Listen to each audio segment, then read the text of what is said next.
लोग दुनिया में होते हैं, एक वे जो हैं तो भिखारी लेकिन दिमाग में चक्रवर्ती पना भरा है।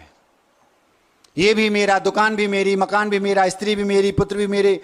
96,000 तो चक्रवर्ती की होती है, उसकी 196,000 है दिमाग में, और है भिखारी।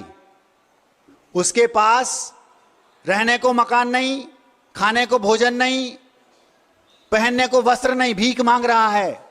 महाराज जी वो आकिंचन्य स्वरूप है? वो आकिंचन्य स्वरूप नहीं है, क्योंकि जहां जहां वस्तु है वहां वहां परिग्रह नियम से है, लेकिन जहां जहां परिग्रह है वहां वस्तु हो भी सकती है और नहीं भी हो सकती। इसलिए तत्वार्थ सूत्र में सूत्र आया मूर्छा परिग्रह। जिसके पास संपत्ति है वो तो परिग्रही है ही, लेकिन जिसके पास संपत्ति नहीं है लेकिन उसके प्रति बहुत तीव्र मूर्छा है, पागलपन है कि मैं ये भी बन जाऊं, मुझे ये भी मिल जाए, शेख चिल्ली जैसा, वो भी शुद्ध परिग्रही है। एक स्वयंभू रमण नाम का समुद्र है, आपने नाम सुना होगा। ये छोटे मोटे समुद्र है, इतना नहीं। उस समुद्र में एक मच्छ रहता है, उसका नाम है राघव मच्छ, महामच्छ जिसको बोलते हैं। वो मच्छ इतना बड़ा है, मैं आपसे बोलूंगा तो आप बोलोगे महाराज जी हम मान नहीं सकते।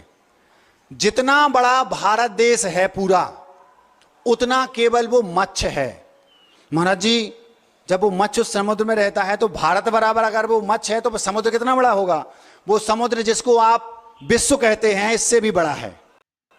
इतना बड़ा वो समुद्र है तो महाराज जी होगा कहां? जिसको आप वर्ल्ड बोलते ना, विश्व बोलते, जैनिज्म उसको सुई की नोक बराबर बोलता है। ऐसे कई असंख्यात विश्व जैसा स्थान और है इसी मध्यलोक में।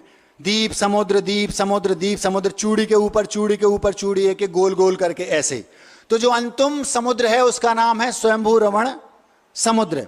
उसमें वो मच्छ रहता है, उसके कान में एक तंदुल नाम का मच्छ रहता है। वो मच्छ इतना बड़ा है भारत बराबर, उसका मुंह मध्य प्रदेश से भी ज्यादा बराबर होगा। तो जब वो सोता है तो वो मुख को खोलकर सोता है। तो जो कान में मच्छ है, मैं उसकी बात बता रहा हूं, जो है तो गरीब लेकिन मूर्छा उसके पास बेहिसाब है।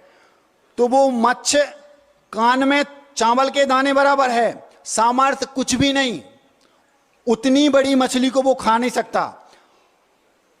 वज्र वृषभ नाराज उसके पास सहनन है, और वो मच्छ कान में बैठा बैठा खा कुछ नहीं सकता, केवल उस मन राघव मच्छ के कान में जो मल है उसको खाता है बस। औकात कुछ नहीं है, भिखारी की बात कर रहा हूं। लेकिन उसके अंदर इतनी मूर्छा है, जब वो बड़ा वाला मच्छ मुंह खोलता है तो उसके मुंह में बहुत बड़ी बड़ी मछलियां उसके मुंह में प्रवेश करती हैं, और खुला मुंह है तो निकलती रहती हैं, जाती रहती हैं, निकलती रहती हैं। तो वो क्या सोचता है, कैसा मूर्ख है, मैं होता एक को नहीं छोड़ता।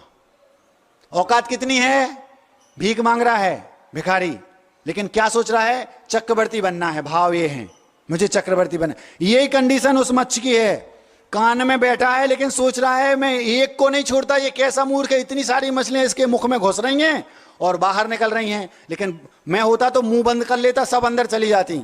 औकात बिल्कुल नहीं है, लेकिन मूर्छा इतनी है, इसको बोलते हैं मूर्छा परिग्रह। एक भिखारी के पास बिल्कुल संपत्ति नहीं है लेकिन उसके दिमाग में मूर्छा भरी है, मैं सारी संपत्ति का मालिक मैं ही हूं, ऐसा उसका भाव है। पूरी दुनिया की संपत्ति मुझे मिल जाए, उसका ऐसा भाव है। 7वें नरक जाता है वो तंदुलमक्ष। आप लोग सुन रहे हैं? आप ये मत समझना कि मेरे पास संपत्ति ना के बराबर है, छोटा सा मकान है, छोटी सी दुकान है, एक कानी पत्नी है, बस ये मत समझना कि मेरे पास संपत्ति नहीं है। यह भी हो सकता है कि आपके पास मूर्छा चक्रवर्ती से ज्यादा हो। 7वें नरक जाता है वो इतनी छोटे चावल के दाने बराबर मच्छ, क्योंकि 4 प्रकार